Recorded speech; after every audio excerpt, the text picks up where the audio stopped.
Bueno, vamos a ir ahora al último momento, quizás el momento más difícil de conceptualizar, de denominar también, por la cercanía que tenemos en el tiempo con este momento y porque a veces necesitamos mayor distancia para poder pensarlo. Es un momento que a mí me parece que podemos llamar, por lo menos por ahora, debilitamiento y baja intensidad de las políticas de memoria, y le pondría tal vez una bajada, que sería el negacionismo como amenaza, y lo dejaría ahí planteado. Es un momento que en términos de años comenzaría en el 2016 y llegaría por lo menos hasta el 2023-24, o hasta nuestros días, de acuerdo a qué es a lo que queramos pensar. Este momento, digamos, de baja intensidad y de debilitamiento, digamos, de las políticas de memoria, es un momento que a mí me parece también bien interesante para pensar esta vinculación entre lo que ocurre a nivel Estado y sociedad civil, ¿no? En primer lugar, porque cuando asume Mauricio Macri empiezan a emerger algunos discursos negacionistas, pero sin embargo, digamos, esos avances de estos discursos negacionistas van a encontrar algunas resistencias por parte de la sociedad civil, también de la escuela, ya lo vamos a ver, respecto de eso que ocurre, ¿no? Entonces me parece que ahí por un lado vamos a tener este intento de avanzar, digamos, con debilitar, con resquebrajar algunas de las políticas, pero los juicios, por ejemplo, van a tener continuidad en este momento, los sitios de memoria van a tener con menor presupuesto continuidad en este momento, las políticas educativas que vimos recién van a tener continuidad en este primer momento, ¿no? Estoy hablando por ahí el primer momento, van a tener continuidad en términos normativos, pero va a haber, van a aparecer en la escena pública, en la emergencia, algunos discursos que no es que no estaban, porque hemos visto que en las etapas anteriores había, digamos, por un lado un discurso de la teoría de los demonios que se sostiene, pero también algunos momentos donde emergen algunos discursos negacionistas, o diría reivindicativos de la dictadura, que son los que a veces aparecen más solapados, pero que también tienen presencia en el espacio público, van a empezar a aparecer en ese momento. Pero fundamentalmente, y quizás como un hito fundamental, digamos, de este momento, va a surgir, digamos, esta iniciativa que tiene el gobierno nacional de impulsar a partir de la justicia lo que se conoce como el 2x1, y en contraposición a esto va a ser la marcha masiva, también conocida como pañuelazo, que de alguna manera va a poner, a mi entender, un juicio, digamos, un manto eh,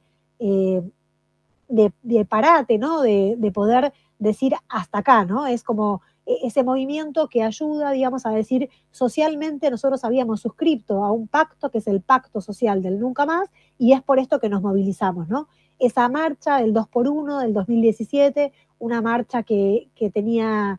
a nivel generacional cantidad de jóvenes, cantidad de personas adultas, una mezcla de un montón de gente con ese símbolo, ¿no? Ese símbolo que era el pañuelo, que aparece, digamos, ahí con fuerza, casi como una escarapela propia, digamos, diciendo acá hay algo que queremos decir, hay un símbolo de este pacto social democrático que la sociedad argentina ya dijo, a esto no volvemos nunca más, que va a emerger con tanta fortaleza que a mi entender va a hacer retroceder en el Estado en muchas áreas a qué es lo que se podía hacer con estos temas, ¿no? En el plano de la escuela particularmente van a continuar, digamos, las políticas porque ya estaban los diseños curriculares, porque la efeméride del 24 de marzo estaba instalada, pero algunas voluntades individuales, es decir, algunos docentes más sueltos, van a entender que en ese momento, si no hablan de este tema, no es tan problemático, que pueden empezar a eludir el tema, ya que no hay una presencia tan fuerte como política de Estado. Sin embargo, hay algunos casos que sirven para pensar este primer momento, que tienen que ver con una intervención, por ejemplo, en una escuela de La Boca, de una docente que convoca a una organización de memoria completa a dar una charla en esta escuela del gobierno de la ciudad, que va a encontrarse con un gobierno de la ciudad, también del símbolo del gobierno nacional, ¿no? Digamos, del PRO, que va a decir esto no, va a poner un parate normativo, incluso va a repudiar esto que se está haciendo ahí, ¿no? Entonces, estos gestos que tienen que ver no solamente con una cuestión política partidaria, sino con una construcción más política respecto de lo que entiende la sociedad argentina de estos temas, va a ayudar a señalar hasta dónde sí o hasta dónde no. Hay un caso también de una docente en La Pampa que en un acto va a hablar de la figura de Galtieri en el mismo nivel que otras figuras, casi reivindicándola, que también va a tener su sanción. En la provincia de Tucumán va a ser un momento en el que es convocado el hijo de Bussi, que también es político, a dar charlas en las escuelas, y esto también tiene como una contrapartida, y hace que esta memoria, que siempre está en conflicto, que es difícil, tenga un escenario, digamos, de disputa fuerte, pero que sin embargo puede hablarse de unas políticas de menor intensidad, si se quiere, ¿no? Es decir, la política permanece y está. Bueno, en este momento de baja intensidad de las políticas, me parece interesante también poder señalar un caso específico, que es el caso del sitio para la memoria de la ex-ESMA, es decir, la Escuela de Mecánica de la Armada, este sitio de memoria que funciona en la Ciudad Autónoma de Buenos Aires, que es un predio muy grande y que tiene un espacio específico, que es el del Museo Sitio de Memoria, que es en donde ocurrieron efectivamente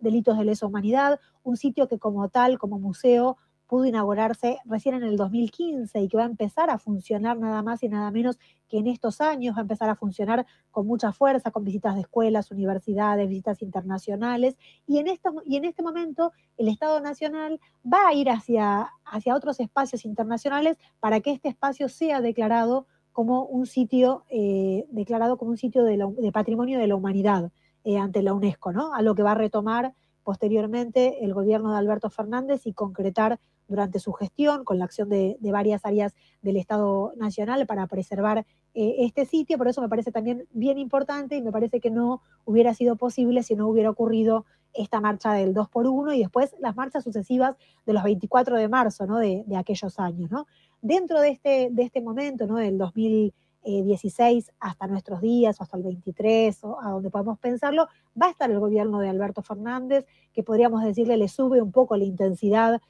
a estas políticas, es decir, que van a haber algunos recursos más para los sitios de memoria, van a reactivarse algunos juicios en ese momento y va a haber una mayor presión sobre los juicios que están ocurriendo. En lo que tiene que ver con las políticas educativas, va a haber un mayor lugar para que la escuela pueda también trabajar esos temas con mayor amparo, ¿no? No nos olvidemos que, por ejemplo, en la provincia de Buenos Aires fue un momento complicado, digamos, el periodo anterior, con cuestiones políticas como fue la desaparición de Santiago Maldonado y la denuncia de docentes de que eso era adoctrinamiento, y bueno, y sabemos que los temas de memoria, con las diferencias que implican cada uno de los acontecimientos, son necesariamente, necesitamos tratarlas, digamos, en la escuela. Cuando el presente te irrumpe y un estudiante te pregunta qué es esta desaparición, es necesario también poder reponer y poner palabra sobre eso. Es decir, que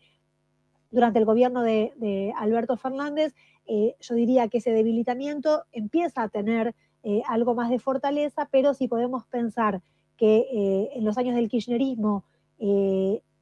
la agenda, digamos, de políticas de memoria es una agenda que supera incluso cualquier expectativa que podrían tener los organismos. En el caso del gobierno de Alberto Fernández, había tal vez mayor expectativa a que esto tuviera mayor fortaleza, a lo que no logra concretarse, digamos, en ese momento. Sí, digamos, se vuelven a instalar, empiezan a aparecer algunas pinceladas, cuestiones que hacen que se emerja, vuelven a publicarse materiales educativos, hay mayor oferta de formación docente en esos años sobre estos temas, pero no logra instalarse con la fortaleza que se había instalado en otro periodo. Y por otra parte, es un momento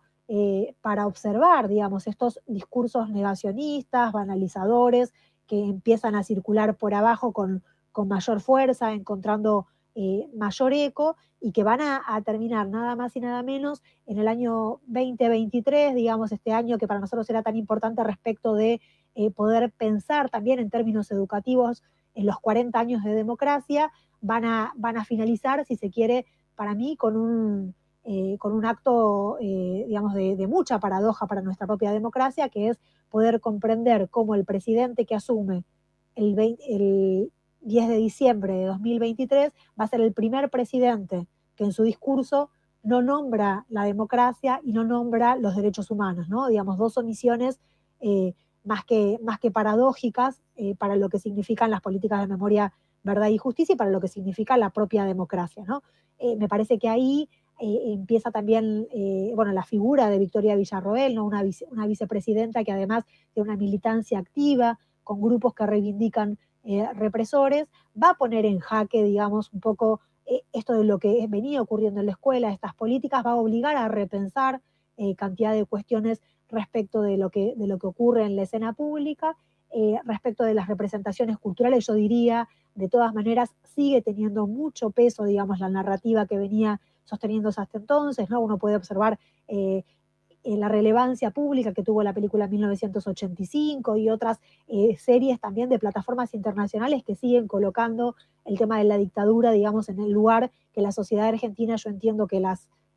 ha colocado, ¿no? Me parece entonces que este último periodo que todavía tenemos que seguir pensando habla de continuidades respecto de las normativas educativas, de los contenidos escolares, pero también nos plantea preguntas respecto de los discursos de odio, de las narrativas negacionistas, de algo que irrumpe en lo que es un mundo contemporáneo cada vez más estallado, no porque no hubiera que prestarle atención a las problemáticas del mundo contemporáneo previamente, pero sí porque me parece que en este momento, no solo en la Argentina, sino para el mundo, empiezan a surgir